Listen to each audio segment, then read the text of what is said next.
उदे गाई उदे कोकणूरची यल्लमा उदे. तपाच्या अमुषा काय असते तुम्हाला माहिती आहे का? जानेवारी, फेब्रुवारी, मार्च आणि एप्रिल, मे महिन्यामध्ये देवीचा तप सुटतो. तप सुटतो म्हणजे देवी तपाला बसलेली असती 5 महिने, मग देवीचा तप सुटतो. तप सुटल्यावरती म्हणणं असं असतं लोकांचं की आपण देवाला गारानं घालतो, आपल्या काय कामासाठी आपण 5 अमुषा करतो. मग त्याचा काय असेल आपली मागची पिढा काय असेल ते देवी बाजूला काढते, म्हणजे आपल्या पाठची पिढा जी असेल ती निघून जाते. हे असतो देवीचा तप.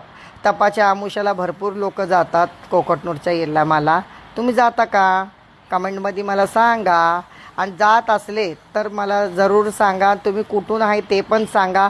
आणि कुठून कोकणूरच्या यल्लामाला तुम्ही येतात ते पण मला सांगा. जय माता दी. चॅनेलला तुम्ही फॉलो करा, लाईक करा, शेअर करा.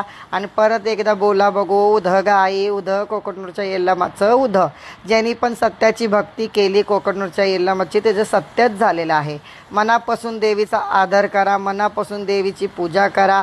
आपल्या घरातल्या दैवांना खूप खूप देवाला गारानं घाला. आणि कोकणूरच्या यल्लामा ज्याच्या घरात असेल त्याच्या घरामध्ये कधीही काय कमी पडत नाही. जसा तिचा सोन्याचा पिवळा भंडारा असतो तसाच माणसाच्या घरामध्ये पिवळा पिवळा भंडारा होतो. म्हणून परत एकदा बोला. उद गाई उद कोकणूरच्या यल्लामाचं उद. यल्लारी मानी उद.